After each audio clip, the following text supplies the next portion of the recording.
Куда она поперлась? Женщина, пускай дома сидит, за своими детьми смотрит. У нас ведь нет притеснений по гендерному признаку, допустим, в правительстве. Самый лучший результат был у девочки, которая читает 17 тысяч слов в минуту. Если при этом она успевает в первую очередь следить за своими детьми. Это такая оговорка? Мы максимально уходим от наших традиций. Нет, безусловно нет. А в чем наши традиции? Ирина, привет. Большое спасибо, что ты нашла время и пришла к нам сегодня честно и откровенно поговорить о многом. Ты возглавляешь дискуссионный клуб Всемирного Абхазо-Абазинского конгресса. Ты преподаешь уроки скорочтения здесь, в STEM, кстати, где и проходит интервью, а также есть какие-то отдельные группы для взрослых. Ты читаешь лекции в Абхазском государственном университете по политологии.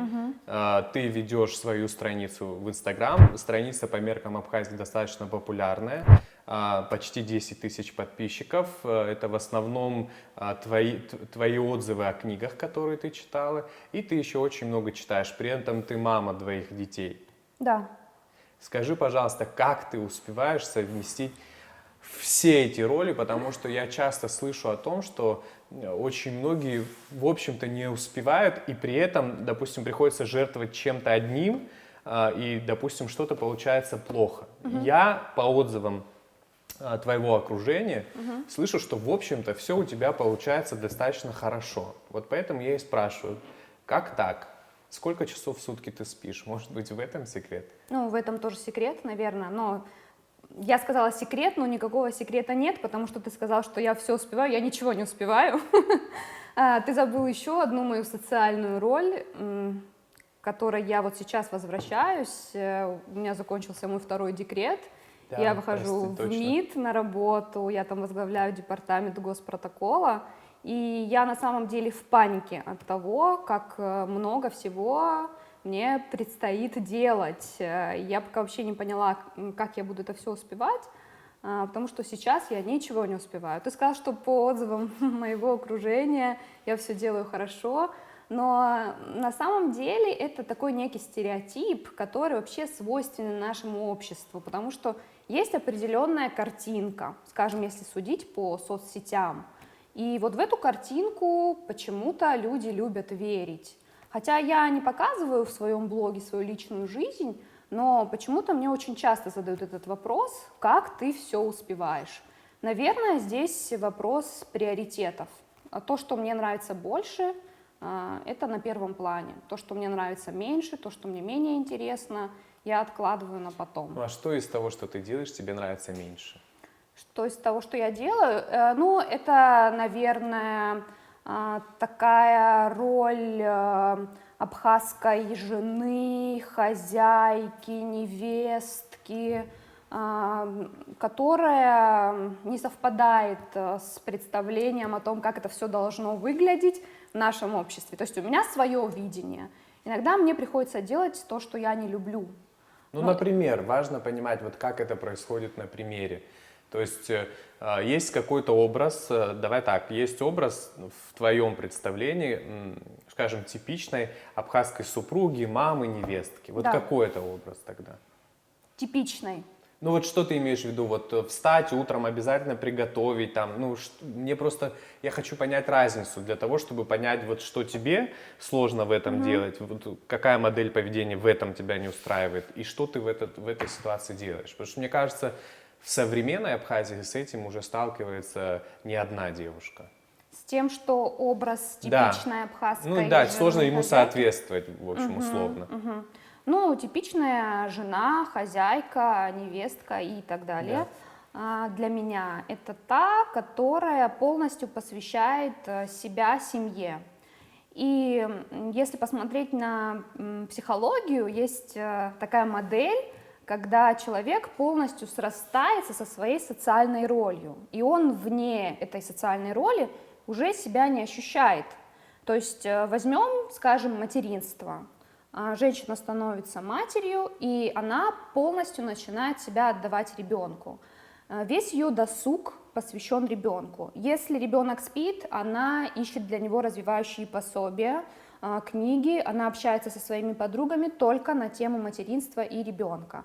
И она начинает себя терять, утрачивать свою личность, как, ну, давай возьмем в пример меня, да, Да, как да. личность, как Ирины, как блогера, как подруги, как сестры. Я стала только матерью. И вот эта социальная роль, она так в меня вросла, что я себя уже не вижу где-либо еще. У нас очень часто происходит именно так. Потому что, в принципе, вот после того, как девушка выходит замуж, на нее очень много обязанностей сразу ложится. И у нас принято быть хорошей хозяйкой вот в каком-то, на мой взгляд, искаженном понимании. То есть хорошая хозяйка должна встать с утра, убрать весь дом, вымыть полы, приготовить завтрак. Заранее с вечера она должна подготовить мужу глаженную рубашку, костюм, детям одежду, сменную одежду, на случай того, что если ребенок на прогулке запачкается, еще один набор одежды. Все это должно быть выглажено, все это должно быть накрахмалено, все должно выглядеть идеально. При этом женщина в Абхазии должна идеально выглядеть, независимо от того, сколько она всего должна проделать.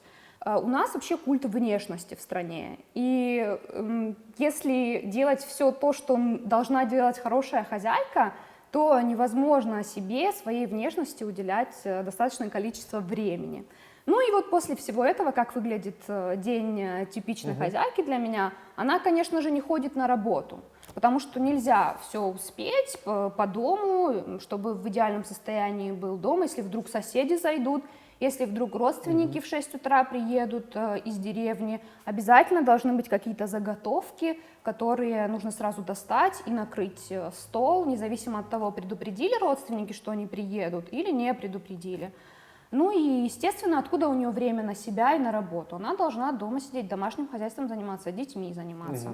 Ну и помимо этого она должна быть хорошей соседкой, там, хорошей невесткой, хорошей сестрой. А как у тебя это все происходит в таком случае? Ну, мне повезло, на самом деле, мне легко говорить, и мне легко вот этот образ, который я до этого озвучивала, осуждать, потому что мне повезло. У меня очень, скажем, это адекватный муж, у меня замечательные совершенно родственники мужа. Я не проходила вот эти вот все стадии. Ну вот ты так все рассказываешь, если бы вот мы не были знакомы, я бы себе представил какую-то квартиру, в которой бардак, нет еды и так далее. То есть это же кто-то все равно делает, и наверняка у тебя обстановка в квартире не такая, твои дети обуты, вот наши дети ходят вообще в одну группу, в один садик, дети обуты, они всегда там ухожены, есть наверняка что покушать дома, и квартира убрана. При этом ты вот делаешь все, в общем-то, что мы говорили выше. Поэтому я и спрашиваю, как у тебя это получается и как в твоем случае происходит? Ну ты же готовишь, ты убираешь, ты стираешь, занимаешься с детьми, об этом мы поговорим более детально.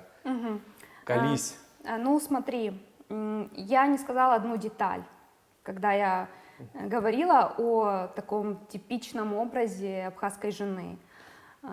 Я не сказала про мужа, который при этом жене не помогает. Это тоже норма в нашем обществе, согласись. Я знаю, что в твоей семье не так. И почему-то принято, если муж помогает жене, им восхищаться. То есть, о, посмотрите, папа гуляет с ребенком, как это здорово и замечательно, какой он молодец. При этом, если мама гуляет с ребенком, то это само собой разумеющееся. Это не вызывает восторгов в обществе у посторонних людей, которые просто со стороны смотрят и оценивают. Вообще у нас принято оценивать, даже если ты человека не знаешь, это отдельная тема. Мне муж помогает. У нас семья, у нас союз. Разделение обязанностей. Да, у нас нет такого разделения обязанностей, да. как ты только пылесосишь, а я понятно. только готовлю. Мы друг друга заменяем. Он видит, я не успеваю, для него не является зазорным мне помочь. И точно так же, если он меня что-то попросит сделать, я это тоже, безусловно, сделаю. Но у нас нет такого, что у меня 3 детей, знаешь, как 2 дочки понял, да. и 1 муж, которому я должна все погладить, все почистить. Он взрослый человек, он может это делать сам, и он не считает, что я должна это делать. Ну, сейчас тоже справедливости ради, для меня изначально была принципиально важная позиция выстраивать со своим ребенком отношения отца и ребенка, отца и сына, а не вот старшего брата и сына, ну, в смысле, младшего брата, просто прийти, поиграть и уйти. Но к чему я говорю справедливости ради? Конечно, по дому я не могу сказать, что я прям активно помогаю, но вот зона, что касается ребенка, конечно, я считаю, что тут у ребенка должно быть двое родителей, тем более, если они живы, здоровы, слава богу.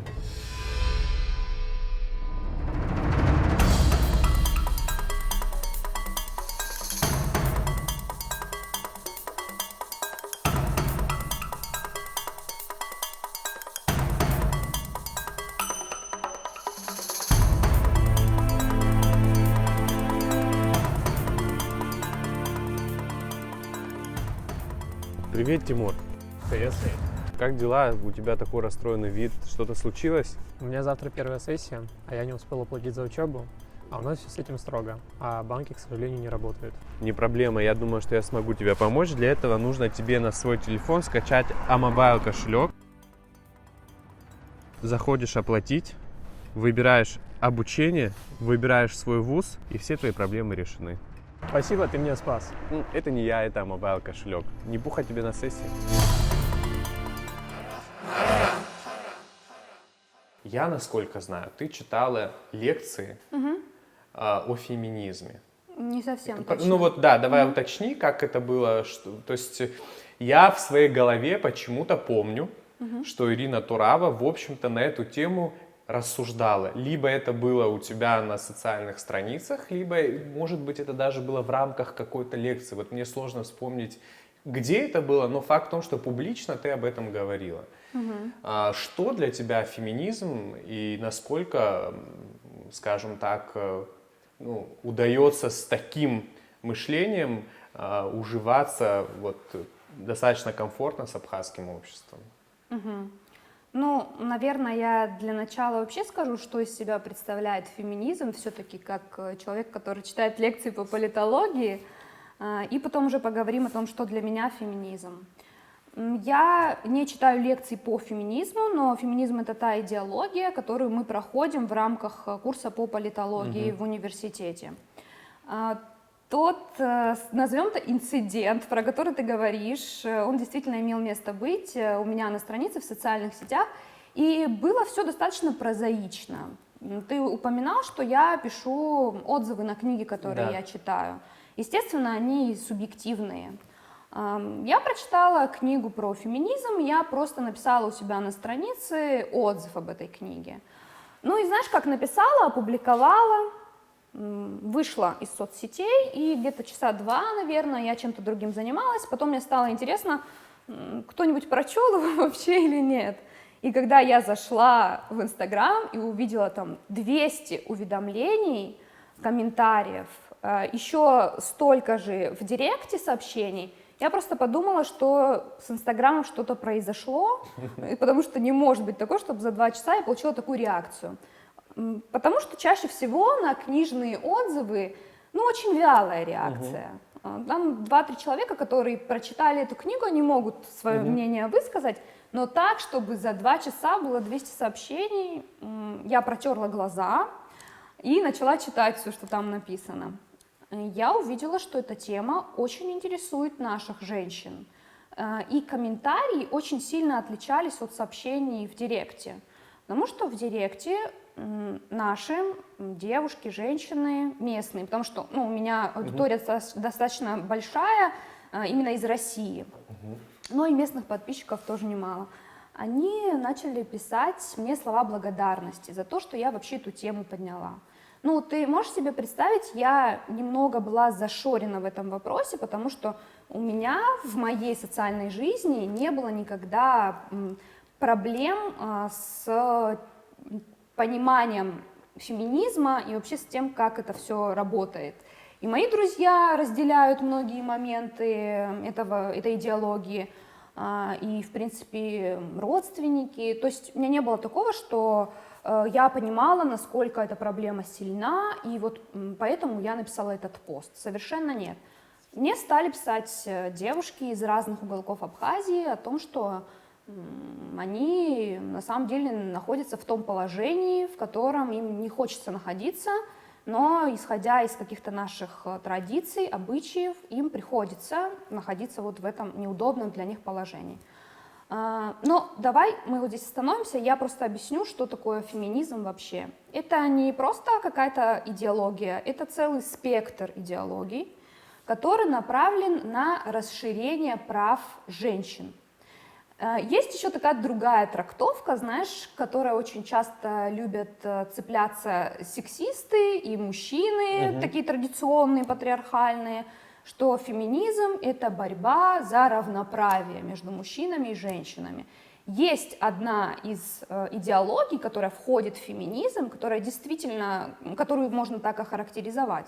Но феминизм — это настолько широкая идеология, которая представляет из себя целый спектр различных течений. И вот почему-то принято именно выделять ту, которая является ультраидеологией. Вообще в каждой идеологии есть ультраформы. Если мы посмотрим на тот же либерализм, который сегодня он достаточно безобидно выглядит, на консерватизм, если посмотреть, ну, в каждой идеологии, в классических, в новых идеологиях есть ультраформы. Точно так же в феминизме. Я, конечно же, не отрицаю, что есть женщины, которые, уже такая тенденция пошла, которые перегибают даже палку, которые считают, что если им мужчины в автобусе уступят место, то это их оскорбляет. Они говорят, что не нужно, я точно такая же сильная, независимая, и мне вот это вот все не нужно, что женщины слабый пол, когда, ну, если говорить об этом, женщины очень сильно обижаются. И правильно делают на самом деле, но это вообще другой вопрос. Ну так вот, я когда увидела такой отклик от аудитории, то я поделилась со своими сестрами, которые являются моими лучшими подругами, я вообще с ними все делю, Это всё им родные рассказываю. сестры, Да, их у мои тебя родные две сестры. старшие Да, у сестры. меня две старшие сестры, они живут в Польше, но это, конечно, не мешает нам общаться полноценно, благодаря социальным сетям, благодаря мессенджерам и так далее. И мне одна из моих сестер сказала: давай-ка мы сделаем на эту тему эфир прямой. И пускай твоя аудитория, которая так в этом заинтересована, пускай она пообщается с нами на эту тему в прямом эфире, и пускай эти девочки, которые тебе писали, будут иметь возможность высказать все, что им не нравится. Ну и состоялся этот прямой эфир, который повлек за собой несколько таких ситуаций, которые меня расстроили. Мне стали писать женщины, которые постарше меня, старшее поколение женщин стали писать, и они совершенно не разобрались в вопросе, они стали обвинять в том, что мы с сестрой подрываем какие-то национальные ценности, что мы против абхазских традиций и обычаев, что это все неправильно, и даже более того, был такой инцидент, когда мой папа столкнулся с тем, что его просто встретили и стали говорить, что там твоя дочка засоряет девочкам мозги, идеологией вообще непонятной. Эти люди, они сами не понимают, что это такое. И мой папа тоже не до конца разобрался, ему было тоже неприятно. Он пришел домой, поделился с мамой, она так аккуратно меня спросила: о чем вы там с Асидой говорили? Ну и когда я ей рассказала, она просто развела руками. И опять же была очень забавная ситуация, когда Батал, мой супруг, на утро поехал на рынок покупать продукты. И он зашел в какой-то большой магазин, и на кассе в очереди он услышал разговор двух девушек, которые обсуждали наш эфир с сестрой. Там не было сказано ничего обидного в наш адрес, наоборот, только похвала, но он услышал мое имя, естественно, его заинтересовало, о чем они там говорят. Он прислушался и, наоборот, услышал только слова поддержки в наш адрес, пришел домой, он был не в курсе этого эфира и говорит: о чем вы там говорили? Ему тоже это стало очень интересно, потому что он испугался, что, где-то что-то... Вот ты такие эфиры с ним не согласовываешь? Нет, я с ним такие эфиры не согласовываю. Мы, в принципе, чтобы ты понимал, у нас нету... Как это правильно выразиться? Сейчас я попробую. Я люблю просто на примерах, преподавательская такая, знаешь, манера. Не люблю вообще, когда говорят: это моя половинка. То есть половинка — это уже не целое. Мы две целостные личности, отдельные, но мы сложились в некий общий пазл, и этот пазл, он нас устраивает, он комфортен. Но все равно вот я слушаю, и отчасти могу понять этих женщин, которые, в общем-то, может быть, не в корректной форме. Тут с этим, правда, периодически бывают проблемы. Но вот я на протяжении всего этого времени слушаю, у меня возникло несколько вопросов по этой теме. Первый — это вот насколько все-таки в масштабах страны это актуальная тема. То есть я имею в виду, у нас ведь нет притеснений по гендерному признаку, допустим, в правительстве. Если у тебя есть амбиции, вот ты начальник отдела протокола Министерства иностранных дел, у нас вице-премьер женщина, у нас есть женщина в парламенте. Мне кажется, тут же вопрос именно личного выбора, личной силы, или все-таки женщина на этом пути сталкивается с большим количеством проблем? Есть такое понятие, как стеклянный потолок. Ты знаешь, что это такое? Нет, расскажи. Это когда, на самом деле, это американские ученые ввели в обиход в 80-х годах, когда женщина пытается добиться чего-то в карьере, но ее вот эта невидимая преграда в виде стеклянного потолка не пускает. И это связано с предрассудками, которые существуют вокруг женщины. И эти предрассудки, ну, меня удивляет, что ты говоришь, что у нас в стране этого нет, потому что, безусловно, Нет, я не есть. говорю, что нет, я просто не выступаю в качестве эксперта, чтобы утверждать, ну, раз ты с этим напрямую столкнулась, мне просто хочется, об этом же не говорят с экранов телевизоров, например, об этом не говорят в принципе, наверное, не принято, я не знаю. Но я вижу, что женщины, в общем-то, есть, и мне кажется, может быть, в большей степени им самим неинтересно, ну, как, наверное, так неправильно говорить, я как-то в общем говорю. Но вот насколько это актуально не в отдельной семье, а вот в масштабах страны, мне вот это было интересно. Да, сейчас я вот договорю про стеклянный потолок. То есть это когда вокруг женщины есть некие предрассудки, когда начальник говорит, ну, ты сейчас все равно замуж выйдешь, детей родишь, сядешь в декрете, зачем мне такой нужен сотрудник? Давай ты останешься вот на уровне секретарши, там на уровне какого-то совсем мелкого работника, чиновника, я тебя на руководящую должность не буду брать, потому что мне это невыгодно. У меня вот здесь есть парень, у которого, может быть, не такие же умственные способности, как и у женщины, но он более перспективный с точки зрения начальства, потому что его карьере, его карьерной лестнице ничего не будет мешать, не будет этого стеклянного потолка, когда ты доходишь до определенной ступеньки и упираешься головой, такого не будет. Ты сказал, что у нас в правительстве есть женщины. Ну вот я хочу просто рассказать такой случай, когда я поступала на специальность международные отношения в Абхазский государственный университет. Тогда еще на ГТРК были объявления, которых сейчас нету, о приеме документов. И говорилось прямым текстом, черным по белому было дано объявление, что объявляется набор на такую-то специальность, и предпочтение отдается лицам мужского пола. Ты считаешь, что это не дискриминация по гендерному признаку? Это дискриминация прямая. И то есть, когда мы пришли поступать, был такой конкурс, и комиссия совещалась, они говорили, что, ну, вы знаете, это же будущий дипломат, но куда вот женщина, она насколько это перспективный дипломат, она возьмет детей за собой, поедет в Венесуэлу, не поедет, лучше брать мужчину. То есть это то, с чего началась моя карьерная лестница, понимаешь? И сегодня я бы не сказала, что у нас нет этих проблем в обществе и нету проблем на службе, то есть в профессиональной деятельности. Другое дело, что на Западе сейчас идет такая вот тенденция, есть такая новая струя в идеологии феминизма, когда наоборот нужно брать на работу женщину, даже если она не превосходит по каким-то своим профессиональным данным, способностям мужчину. Что тоже мне, в принципе, не нравится. Понимаешь, я не люблю любого рода дискриминации. Если бы притесняли мужчин, я бы выступала за права мужчин. Притесняют людей с другим цветом кожи, я против этого. Я за справедливость, в принципе, так как я вижу дискриминацию, направленную на женский пол, то я, естественно, говорю о том, что... Да, безусловно. Ну, у нас как? У нас достаточно эмансипированные женщины, да? Но у нас существует домашнее насилие, есть социальные виды насилия, то есть такое, знаешь, passive-aggressive, то есть пассивно-агрессивное насилие, когда среди моих друзей это происходит, когда мужчины запрещают женщинам выходить на работу, когда заставляют увольняться после того, как женщина вышла замуж, когда есть четкое распределение обязанностей, опять же то, о чем я говорила. Если там заболел ребенок, то женщина не идет на работу, а муж идет. Ну как, мужчина идет, потому что у него работа важнее. И от самих женщин, ты сказал очень важную вещь на самом деле.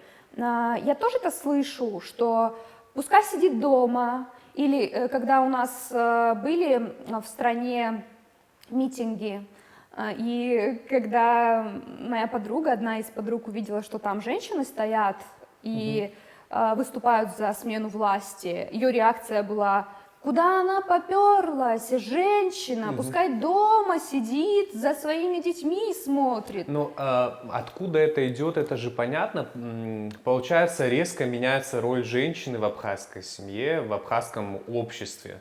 То есть, и почему я говорю, что я отчасти, наверное, это понимаю. Сейчас я ни в коем случае не против того, чтобы моя супруга выходила на работу, занималась делами, никогда не устроит скандал, если нет дома еды и так далее. То есть, я тоже стараюсь выстраивать комфортные взаимоотношения, но для меня все-таки важно, наверное, представление вот именно такого традиционного, даже не то чтобы для меня, вот я слушаю, пытаюсь анализировать, что ты говоришь, и все-таки это получается, что мы максимально уходим от наших традиций. Нет, безусловно, нет. А в чем наши традиции? Анализируя все, что ты говоришь, все равно невольно складывается ощущение, что это такой резкий уход от абхазских традиций, где женщина — это все-таки хранительница очага, от нее зависит, да, там, уют и комфорт дома — это один момент, и вот ты сказала, что ребенок заболел, женщина должна там смотреть за ребенком. Но ведь дети сами вот в большей степени, когда болеют,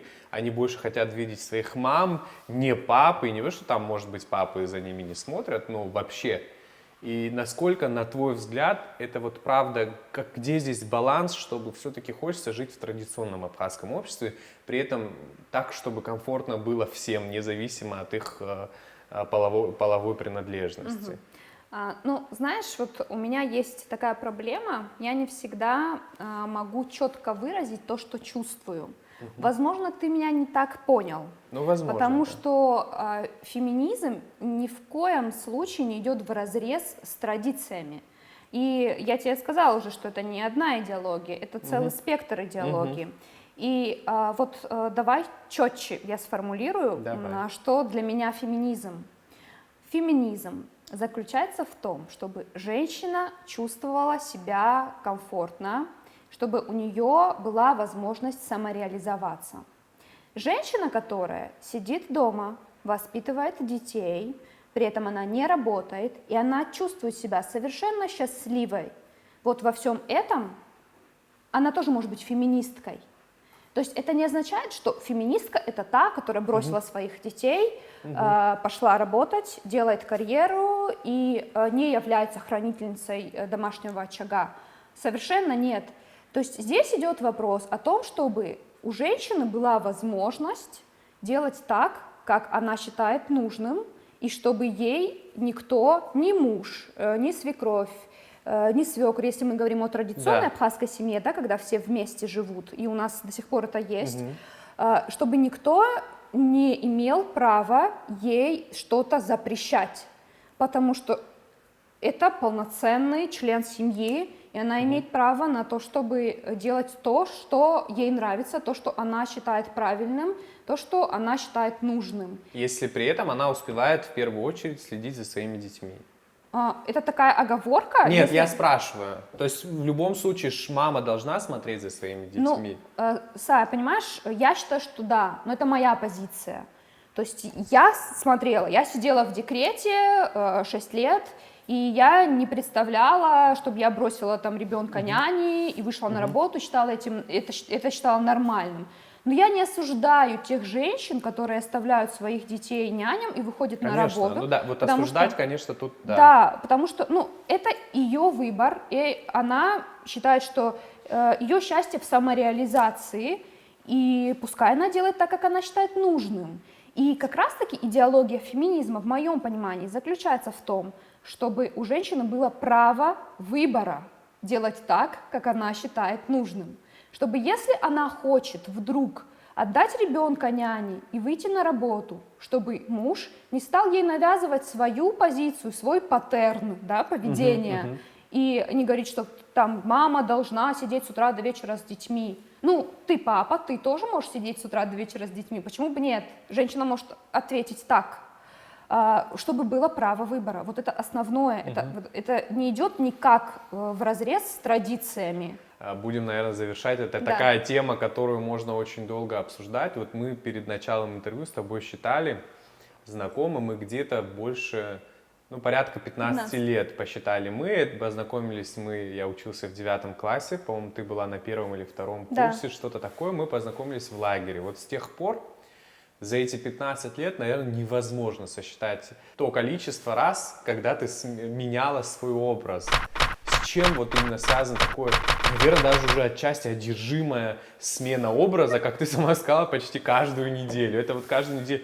Но есть такой стереотип, что если в жизни девушки, женщины что-то происходит, она не может поменять, она меняет там прическу. Как это происходит у тебя и почему это происходит так часто? К вопросу о стереотипах, Сая. Нет, это, опять же, да, это действительно стереотип, но это просто, наверное, разговор о моей натуре больше. Да.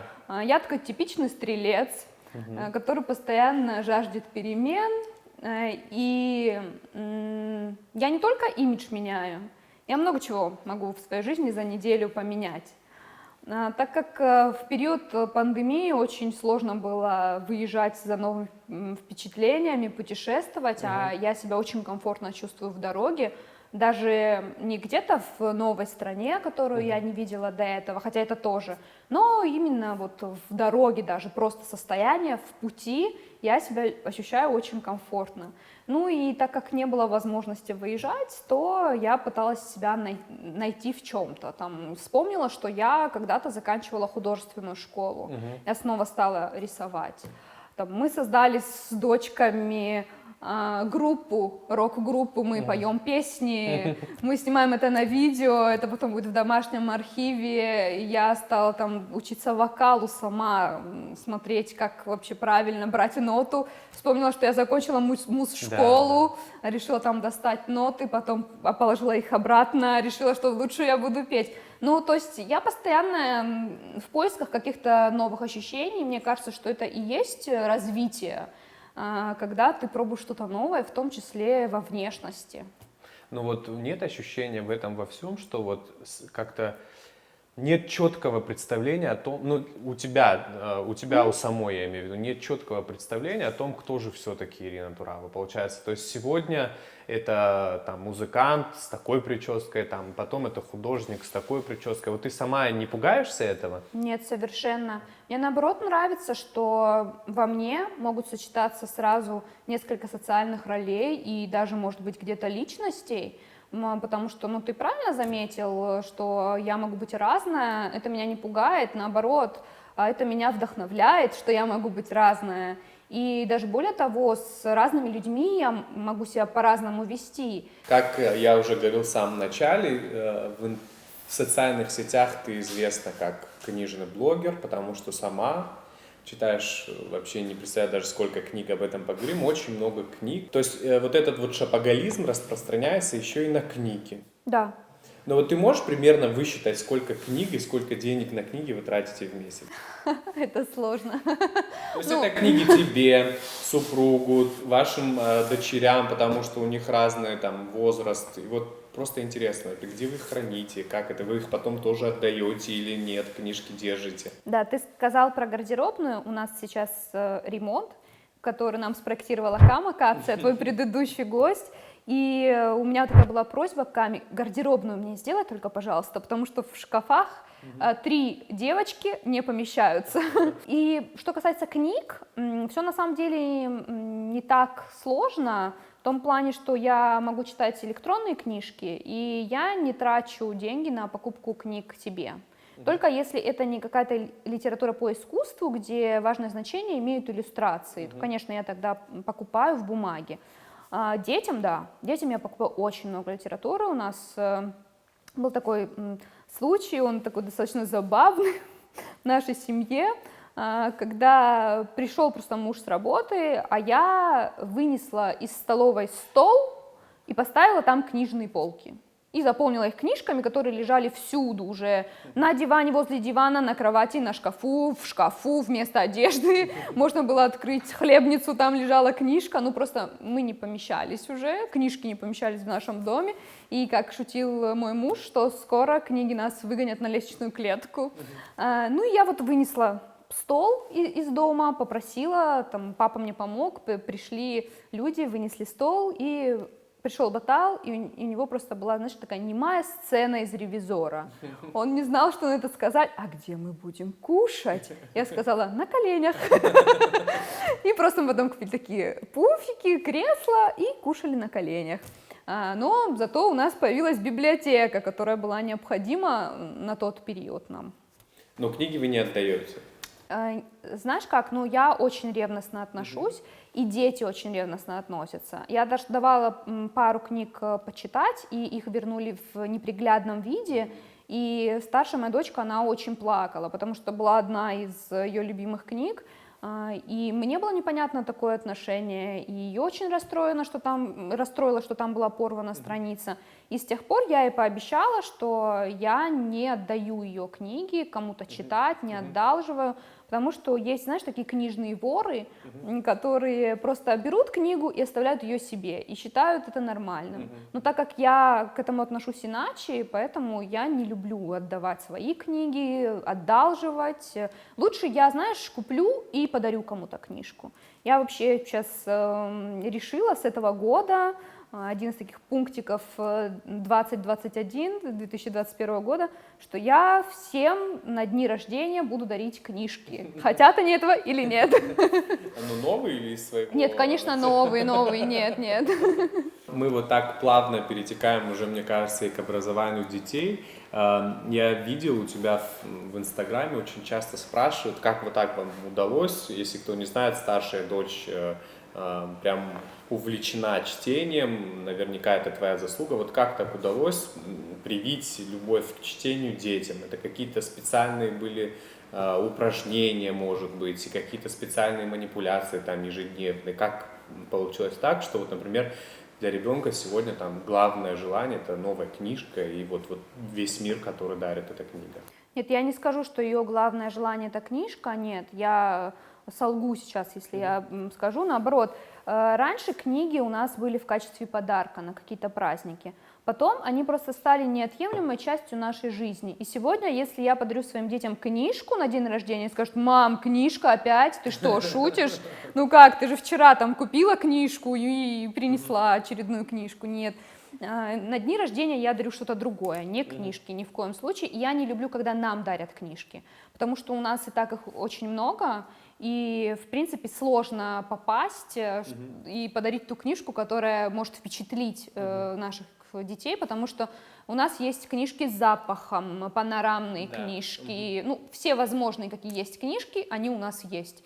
И даже моя сестра в Польше заказывала, я здесь не нашла на английском языке, я там хотела определенную серию книг, она набила свой чемодан книгами, еще из Польши мне тащила книги, мне здесь мало было, понимаешь, всех магазинов, которые в доступе в России, она еще из Польши мне везла. Ну, то есть это вот коротко, да, о книжном шопоголизме. По поводу того, как я привила любовь к чтению. Это, ну, очень странно, на самом деле, звучит, прививка, да, привила. Ну, а как иначе назвать? Ну, да, я понимаю, что это так называется, Да. но это для меня, в моем понимании, это немного странно звучит, потому что, ну, я ничего не прививала. Это произошло как-то естественным путем. И первый совет, который стоит дать родителям, которые хотят, чтобы их дети читали, это просто читайте сами. Потому что дети зеркалят поведение родителей. И если ребенок видит, что родитель читает, ему сразу становится интересно, что же он там читает, что он делает. А можно я тоже? А расскажи, о чем твоя книга? И ну зачем мне рассказывать, о чем моя книга? Вот, доченька, возьми и почитай свою книгу. А как научиться читать? А вот так научиться читать. Ну и, соответственно, это происходит так естественно. Если это не происходит естественно, такое тоже бывает, и это нормально, то есть, конечно, определенные секреты, которые существуют, с помощью которых можно привить любовь к чтению. Скажем, если ребенок уже читающий, то можно создать некий ритуал чтения, даже если ребенку 12 лет, 13 лет, если это подросток. По вечерам просто садиться и читать ему. Вот как в детстве, когда ребенок не умел читать еще, садиться и читать вместе с ним книгу. Останавливаться на самом интересном месте и говорить, что ну все, сейчас уже поздно, я иду спать. А вот здесь я тебе сделала закладку и кладу книжку на тумбочку. Завтра утром проснешься, если захочешь узнать, что там было дальше, прочитай. Это срабатывает в 99% случаев. Типа лайфхак. Да, если эта книга интересная. Стоит, конечно, практиковать вот такие лайфхаки с интересными книгами. Скажем, это «История, конца которой нет». Михаэль Энде, может, кому-то будет интересно, кто-то сразу там себе запишет. Это книга, которая... Ну, нет ребенка, который бы не заинтересовался этой историей, потому что она невероятная, там есть все. Там есть и волшебство, там есть и взаимоотношения, там есть и любовь, и совершенно вот все содержится в этой книге. Сейчас просто принято всем подряд советовать Гарри Поттера, но я сама его не очень люблю, и поэтому очень много других книг, которые не оставят равнодушными детей не менее, чем Гарри Поттер. Ты вообще когда-нибудь пыталась сосчитать, сколько ты прочитала книг за свою жизнь? Нет, я не пыталась. У меня в детстве была тетрадь, в которую я записывала книги, которые я читала, и записывала краткое содержание. И вот этот момент, он мне помог в моей дальнейшей работе, скажем, профессиональной деятельности сегодня. Потому что когда я своих студентов по скорочтению учу, я учу их структурировать материал в том числе. И вот идея вот этого структурирования, она пришла как раз-таки из моего детства. Ну, когда у тебя я именно авторский курс по скорочтению. Ты сама там и собрала такой аджип-сандал из всех существующих, ну, я так понимаю, методик. И я так понимаю, в итоге, как правило, твои студенты приходят к тому, что они читают книгу в день. Да, это действительно такой подход, который мы формируем, и который складывается, и который становится действительно успешным. Ну, если тебе интересно, я чуть подробнее расскажу, просто закончу про то, сколько книг я прочла в день, за жизнь. Ну, в среднем можно прочитать одну книгу, если ты владеешь техникой скорочтения достаточно хорошо и уверенно, книгу там 350-400 страниц за 30, 40, 60 минут. Если читать ежедневно по книжке, ну, то, следовательно, можно посчитать, сколько книг можно прочитать за жизнь. Я очень жалею, что у меня не было этого навыка в студенческие годы, потому что, ну, представляешь, какие возможности открываются перед студентами, когда нужно обработать огромное количество информации, и она совершенно разная. А на сегодняшний день мы получаем информацию из огромного количества источников, и это очень тяжело. И очень часто наш мозг не справляется и вытесняет нужную нам информацию и оставляет ненужную. В условиях Абхазии, когда мы общаемся друг с другом, у нас друзья, родственники, соседи, мы получаем очень много ненужной информации. Скажем, там соседка хочет рассказать про своего какого-то дальнего родственника, и мне это неинтересно. Но почему-то эта информация аккумулируется в моем головном мозге и вытесняет там какую-то информацию, которая мне больше нужна, чем это. И вот нужно уметь управлять получаемой информацией. И это на самом деле очень непросто. И это тоже навык, который формируется. На самом деле скорочтение — это не просто способность быстро читать. Скорочтение состоит из огромного количества небольших навыков, которые, как кирпичики, создают общую картину, которые встраиваются и вот формируют вот этот один общий навык. Дорого стоит курс? Ну, я не знаю, по нашим меркам, я думаю, что дорого. Курс длится 2 месяца, и стоит он 10 тысяч. Но желающих много, и я хочу сказать, что это тот навык, который остается на всю жизнь. То есть в мозгу формируются такие устойчивые нейронные связи, которые позволяют этот навык совершенствовать, начиная вот с той отправной точки, на которой стоит человек, который завершил курс. Естественно, результаты у всех разные. Да. Пока самый лучший результат был у девочки-подростка, которая читает 17 тысяч слов в минуту. Я вообще не представляю, как это 17 тысяч слов прочитать за 1 минуту. Ну, это не какое-то Но они же не волшебство. просто читают, это еще и как бы есть понимание Да, информации, безусловно, которую ты- да. да, Ну, потому что, безусловно. Не имеет смысла просто быстро читать и не понимать, что там написано. Как я сказала, уже сокращение состоит из нескольких навыков. И один из навыков — это осознание того, что ты читаешь, и запоминание того, что ты читаешь. Я бы хотел затронуть еще такую очень-очень важную тему. Вот на примере, может быть, Даны. Она совсем скоро должна пойти в 1 класс. И в целом я бы хотел поговорить об образовании. Наверняка вы уже продумывали, в какую школу отдать Дану, и почему в эту, почему в ту. То есть мне интересно вот твое отношение к школьному образованию. Наверняка ты с этим это изучала. И вот там, может быть, в какую школу вы решили отдать ребенка?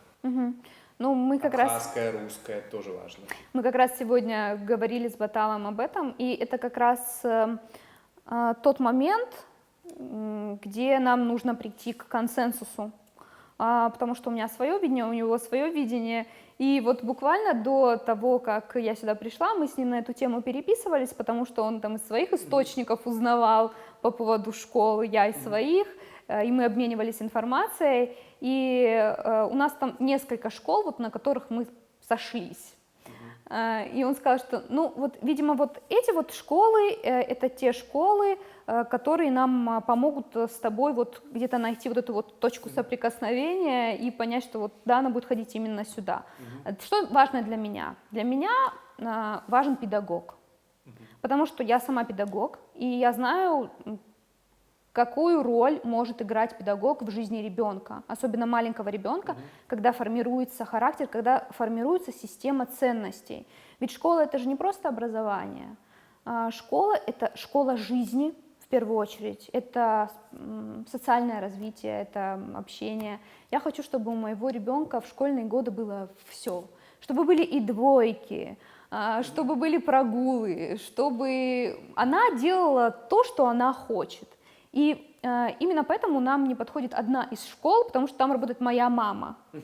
И мама будет смотреть, она будет, конечно, возмущена, что я это озвучила, но я просто помню свое школьное детство, когда вдруг ни с того ни с сего мои одноклассники решили, что я... как бы это правильно выразиться, стукачу, докладываю стукачу маме о каких-то внутренних разговорах, которые у нас там в классе происходят. Уже это был, наверное, 8 класс, когда мы ощущали себя уже взрослыми, и у нас там были секреты, мы давали там прозвища учителям, ну как это делают все дети. И вдруг как-то это вот вышло за рамки нашего класса, и мы стали разбираться, кто же во всем этом виноват. И подумали, что я, потому что я была учительская дочка. Ну, это, в принципе, было достаточно, ну, логично так подумать. На их месте я бы, может быть, тоже так подумала, если бы я сама не была учительской дочкой. И я была ни при чем, мне было очень больно. И такой был некий бойкот, знаешь, в классе, что вот со мной там перестали разговаривать, что точно это вот Ирина. Потом выяснилось, что это была не я, и со мной пытались восстановить отношения, но я уже не хотела. Ты не дружишь с одноклассниками? Нет, я дружу. Это вот был такой период был. Да. А для вас важно, это абхазская школа или русская школа? Мы не зацикливаемся на этом моменте. Не, вот я не говорю про именно зацикленность, а именно вот есть, допустим, это педагог в абхазской школе. Нет. Или не важно? Нет, То есть если это будет... твои дети говорят на абхазском языке? Мои дети... Мой вот к моему стыду, правда, он что-то понимает, не говорит, мы тоже будем решать этот вопрос, искать педагогов, хотя и сами можем дома. А ты хочешь в абхазскую школу отдать ребенка? Я хочу, чтобы он говорил на абхазском языке. Не уверен, что после того, что он пойдет в абхазскую школу, он заговорит на абхазском языке. Так было в мои школьные годы. Как бы, это совершенно не значило, что человек будет говорить на абхазском. Не знаю, как сейчас. Вот мне интересно, твои дети на абхазском языке говорят? Я знаю, что ты понимаешь все, но сама не говоришь. Ну, я закончила сама абхазскую школу, и у меня абхазский на бытовом уровне. так как мы не говорим в семье, и это на самом деле замечательная, потрясающая история, которую я хочу рассказать, потому что она будет интересна зрителям, почему в нашей семье не говорят на абхазском.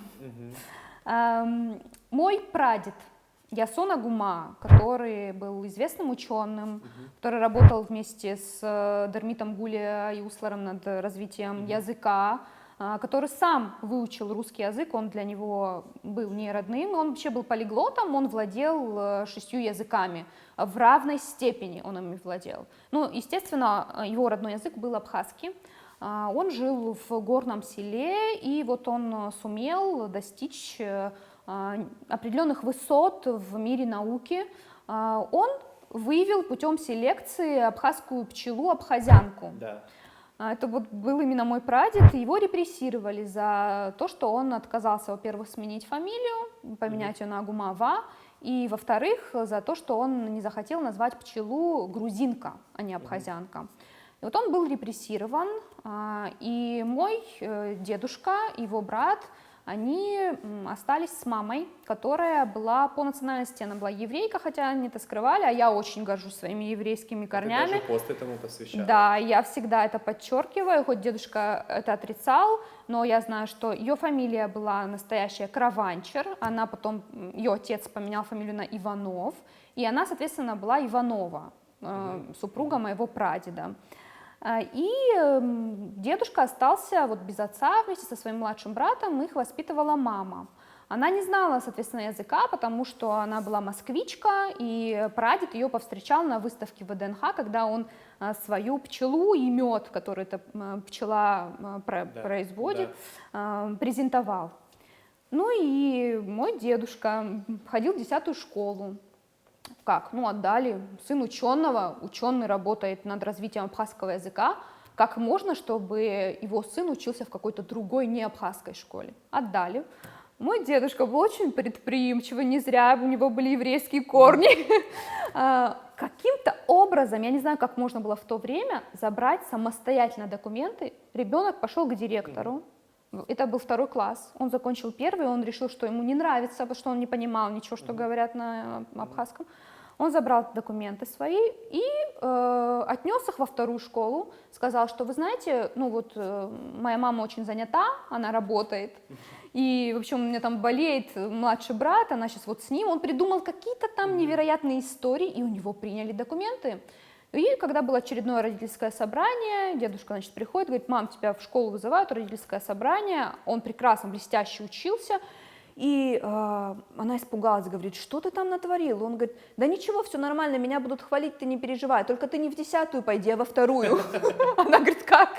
Он, оказывается, несколько лет уже во 2-й школе учится. Ну и вот так сложилось, что дедушка не говорил на языке, он женился на бабушке, которая была украинка, которая тоже не говорила, соответственно, и моя мама с тетей тоже не знают абхазский.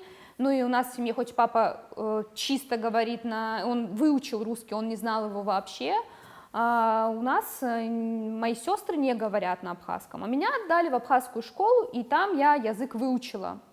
И это было очень тяжело. На самом деле, потому что вот в 1 класс я пришла, не зная ни слова, так закинули, знаешь, в среду, как с волнореза толкают в море, вот не умеет плавать, поплывет. Зато ты его выучила, может быть, как раз хотя бы так и надо, если вот мы, на мой взгляд, совершаем некое преступление, честно, не делая так, что наши дети говорят на абхазском Нет, Сань, на языке, самом деле взгляд. школа, на мой Может, взгляд... хотя бы так и надо? Нет, ну смотри, знаешь как, одно лечим, другое калечим. Ну, что мы можем в этом случае калечить? Вот я пытаюсь... Ну вот смотри, если я скажу на своем примере, психику, потому что мне было тяжело, мне было очень тяжело. Меня в классе считали, знаешь как, хотя я очень хорошо училась и по всем остальным предметам, как неполноценного человека, то есть ты не знаешь язык, и вот такое пренебрежительное отношение. Из-за таких, как мы с тобой, ну вот наши семьи, где вот, к сожалению, дети не говорят на абхазском языке, хотя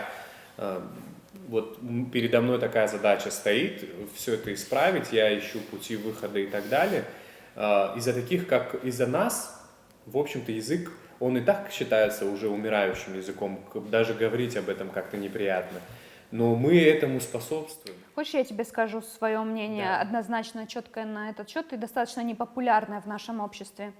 Пока люди, владеющие в совершенстве абхазским языком, не поменяют свое отношение к тем, кто не владеет абхазским языком, ничего хорошего из этого не выйдет. Потому что те, кто владеют абхазским языком, и часто такое бывает, что это их главное достоинство, давай говорить, называть вещи Я своими именами, да? добавлю. Они относятся ко всем тем, кто не говорит в совершенстве на родном языке, как ко второсортным людям. Это есть, согласись? Есть Я такое? больше тебе хочу сказать, я как журналист периодически с этим сталкиваюсь, просто во мне уже таким образом развит некий комплекс, потому что я тоже понимаю все и на бытовом уровне могу излагать свои мысли, но вот, допустим, интервью с тобой на абхазском языке провести не смогу, да и, в общем-то, наверное, какой-то полноценный хороший текст тоже не напишу. Я ощущаю этот комплекс, и, честно тебе скажу, до определенного момента во мне не было вот этого бунтарства против, я ощущал на себе все, что ты говоришь. Мне казалось, что я именно такое отношение к себе и заслуживаю из-за Это того, же что- ужасно, Сая. Ну, да, я согласен, что это никак не мотивирует, это наоборот тебя принижает, пристыжает за то, что ты не знаешь абхазский язык, но все-таки какой-то надо искать выход из ситуации, понимаешь? Вопрос в том, что это не должно на нас влиять таким образом, что мы не передаем знания языка своим детям. Это должна быть государственная политика и правильная идеология в этом отношении. Это не должно быть навязывание, это не должно быть принуждение, и это ни в коем случае не должно быть унижение. То есть, когда унижают человека за то, что он не говорит на языке, это не мотивация, это, наоборот, демотивация. Выход какой в этом? Не всегда школьное образование на абхазском является таким толчком к изучению абхазского языка. Сейчас есть альтернатива. Например, Кама Квициня, моя подруга, которая возглавляет еще и родительский клуб Да. Всемирного абхазо-абазинского конгресса, она создала просто замечательный центр для детей, где по оксфордской системе погружения в языковую среду детки занимаются и учат родной язык. И уже есть замечательные А с результаты. какого возраста? Это вот прям личный интерес. С 3 лет. Я хотел бы поговорить о тебе еще как о преподавателе. Ты преподаешь уже почти 10 лет политологию в АГУ. Ты вот себя сама каким преподавателем считаешь? Вот я помню, у нас были вот в университете, я тоже закончил международные отношения, только не в АГУ, но мы по-разному, конечно, называли преподавателей, и мне кажется, сами преподаватели знали, как их называют. У тебя как-то так называют? Ну, честно. За глаза. Слушай, Сая, Нет. хочешь, я дам номера моих студентов? Скажи мне, пожалуйста. Скажи, пожалуйста, ты строгий преподаватель, сама как оцениваешь? Я справедливый преподаватель. Я преподаю 11 лет, 12 год. Ты сказал почти Да, 10, да, уже 12. 12, да. Боже, какая я старая. Да, на самом деле я не строгий преподаватель, я либеральный преподаватель. В каком плане я либеральный преподаватель? Я не заставляю студентов учиться. Я прихожу и даю им материал. Я делаю так, чтобы они находились в комфортной среде. Как это происходит? Я не заставляю писать на лекциях, записывать. Для меня это просто убийство предмета, когда приходит преподаватель и надиктовывает, и студенты должны успеть записать, и потом каким-то образом разобраться в своих конспектах и вообще что-то сформулировать. Наоборот, я говорю, отложили блокноты и ручки. Это первая хорошая новость, что мы не будем делать конспекты. Вторая хорошая новость, что наши лекции будут проходить в интерактивном формате. И студент так сразу: да, интересно. То есть важно на первом занятии студентов заинтересовать, потому что у международников, где политология — это один из профилирующих предметов, я стала преподавать только в этом году. До этого все 11 лет я преподавала у филологов, у биологов, у географов, у химиков, на СКС. То есть это те студенты, которые не понимают, зачем им нужна политология. Вот я захожу в аудиторию, они на меня смотрят, и я вижу немой вопрос в их глазах: зачем нам нужна политология? И поэтому передо мной несколько сразу задач. В первую очередь это заинтересовать их. И у меня просто это, знаешь, такой отдельный вид хобби. Я обожаю это, когда у студента меняется отношение к предмету. То есть проходит одна лекция, вторая, третья, четвертая, и они начинают осознавать, что на самом деле политология нужна всем. Как говорит моя подруга, что в моем идеальном мире все только и делают, что учат политологию и скорочтение. Но это на самом деле так, потому что это основы. Не знать, что такое государство, ну как, это, мне кажется, любой современный человек должен знать, что это такое. Ну, из-за тебя кого-нибудь отчисляли когда-нибудь в АГУ? Часто отправляешь на пересдачу? На пересдаче, да. Ну, то есть смотри, я создаю в аудитории комфортную среду. Я разрешаю им выходить, если им нужно. То есть нет такого, что там на экзамене я запрещаю выйти, позвонить и подумать, что там спишут. Да пускай 5 минут, если они посмотрят, и после этого мне смогут что-то рассказать, но они, значит, уже что-то там выучили. Но я просто очень ревностно отношусь к своему предмету, потому что я выкладываюсь. И у нас очень маленькие зарплаты в университете, и я там не для того, чтобы зарабатывать, я там для того, чтобы нести знания, просвещение. Мне это нравится, я это люблю, и если хоть один студент усвоил материал, для меня это уже победа. Я создаю комфортную среду, я к ним либерально отношусь, независимо от того, это хороший студент, это плохой студент, я никогда не вешаю ярлыки на них, я принимаю их как личностей. Я их всех люблю искренне, на самом деле. Мне они все интересны. Я не разрешаю, то есть наоборот, я не то чтобы не разрешаю, если они захотят писать, то, пожалуйста, разрешаю конспектировать, но я говорю, что в этом нет необходимости, потому что я даю весь готовый материал в распечатанном виде, либо скидываю в WhatsApp, на почту, все мои лекции у них есть. Все мои вопросы на зачетах, на экзаменах, они не выходят за рамки того материала, который я даю. Я не заставляю их бегать по библиотекам в поисках нужной литературы. Если я задаю книгу, то я ее скидываю. То есть нет такого, я не издеваюсь над студентами. Я, наоборот, создаю им условия для того, чтобы они учились. И да, я ревностно отношусь к предмету. И да, я отправляю на переэкзаменовки, если студент не подготовился. Ты знаешь, у меня была своя личная история с Абхазским государственным университетом. Учился я вообще в Кубанском государственном университете. На каком-то этапе после получения первого образования я решил поступить здесь, в АГУ, на юридический факультет. Естественно, это было заочно. Вот ты говоришь, что тебя будут обсуждать, давай я вот это переведу сейчас акцент на себя. Нет, я не против. Теперь, Верни мне, верни. Теперь я думаю, что под удар попаду я, но я расскажу правду. У меня складывалось периодически ощущение, что к заочникам относятся как, не хочу сказать малолетним преступникам, но что-то такое у меня постоянно появлялось, и я никогда не забуду, мы сдавали какой-то там предмет, и для того, чтобы его сдать, нужно было просто что-то связано с Конституцией Республики Абхазия. Там из Конституции были 2 вопроса. Я помню, как сейчас мне попался президент и его полномочия. Я на тот момент уже работал в СМИ и хорошо это понимал. И вот просто вот в тетрадке там написал для себя тезисно, понимая, что я это легко расскажу. Я не сдал экзамен, потому что задача была исписать 12 листов. И я вот это вот... Здесь сидит Георгий, который со мной вместе учился. Может подтвердить, да? Может подтвердить, и преподаватель мог прийти, то есть мы же отпрашивались со своей работы, и приходили, преподаватель мог прийти и отменить лекцию, либо не прийти, либо мы могли слушать какие-то его личные истории, и для меня это был шок. Особенно вот последней каплей стало, когда вот человек мне вот так вернул тетрадь, я даже не помню, как зовут преподаватель, и сказал: перепишите, надо 12 листов переписать. Я был в шоке, я начал спорить, и вот я опять-таки Георгий тогда меня забрал, вот тут уже как бы нельзя. Ты закончил учебу? Нет, я не закончил, сейчас честно тоже, я не буду из себя строить кого-то. Я не закончил не потому, что были такие условия, я не закончил потому, что ты стрелец, я близнецы. И я, в общем-то, за это схватился, как бы ради правды это надо сказать, я не закончил, потому что я не закончил. Не потому, что меня что-то смутило, и я бы по одному преподавателю бы вряд ли делал какие-то выводы, но в целом у меня ощущение сложилось такое, вот эта вот вся история к чему. У меня, я понимаю, что это не объективность с моей стороны, но достаточно скептическое отношение в итоге сложилось к образованию в целом. То есть я еще много раз сталкивался со странными моментами, которые вот я не понимал. Вот как ты оцениваешь АГУ? Я очень положительно оцениваю АГУ.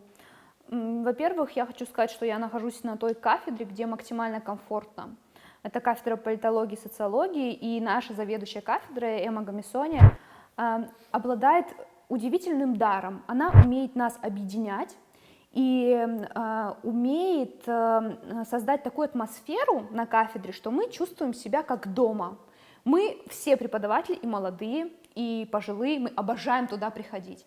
А что мне нравится на нашей кафедре? Это передача знаний и опыта. Мы советуемся со своими старшими товарищами, назовем это так. То есть наши пожилые преподаватели, когда мы не знаем, там какие-то у нас возникают сложности, независимо от того, это сложности там во взаимоотношениях со студентами или же это там в поиске материала, у нас нет такого, знаешь, дедовщины на кафедре. Они с удовольствием делятся информацией, которая у них есть.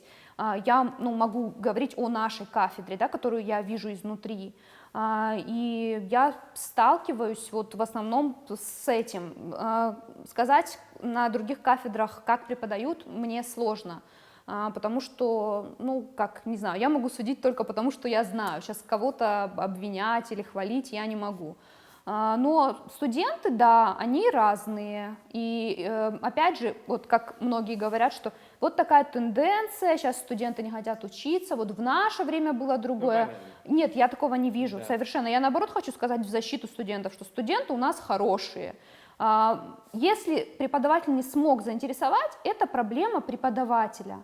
У меня тоже бывало такое, что я не сумела заинтересовать, но это происходит не потому, что человеку может быть неинтересен предмет, или ему там может быть неинтересно образование, вовсе не поэтому. Иной раз ты смотришь на человека, и ты понимаешь, что вот сидит перед тобой такой, знаешь, типичный продукт отчуждения, вот по Марксу, когда человеку не хочется вообще здесь находиться.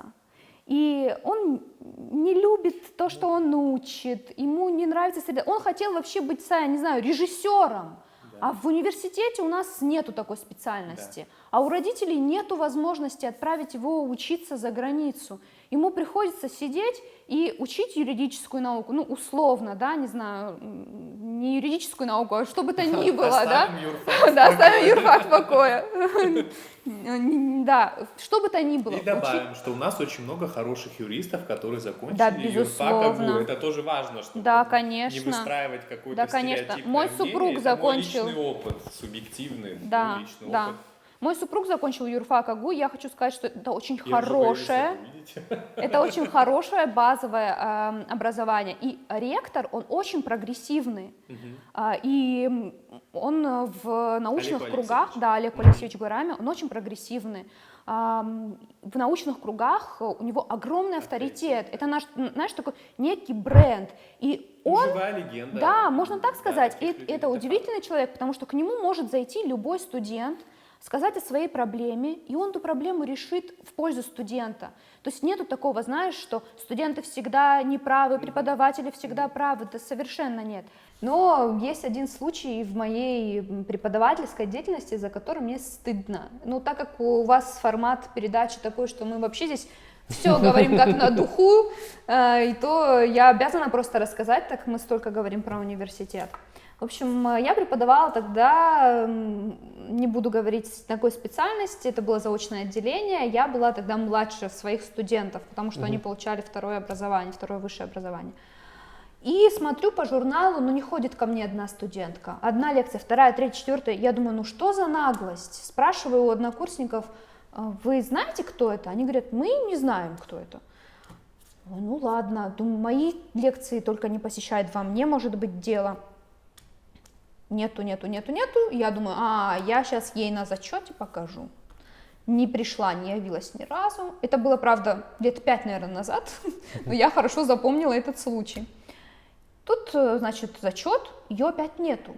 Я прихожу с ведомостью уже заполненной, все мне сдали, только напротив ее фамилии там прочерк. Подхожу к лаборантке, говорю, что кто это? Я должна у нее зачет принять, уже там новогодние праздники, если сейчас она зачет не получит, у нее потом проблемы будут, ее к экзаменам не допустят. На что лаборантка мне говорит, вы знаете, она просила вам передать, сейчас я делаю паузу, чтобы вы ей так поставили зачет, потому что она воевала с вашим отцом. и я не знаю, как на это реагировать. Я говорю, что? Просто, у меня шок, можешь представить меня? Я выхожу, звоню папе и говорю, папа, такая-то, такая-то, это он мне не дает договорить.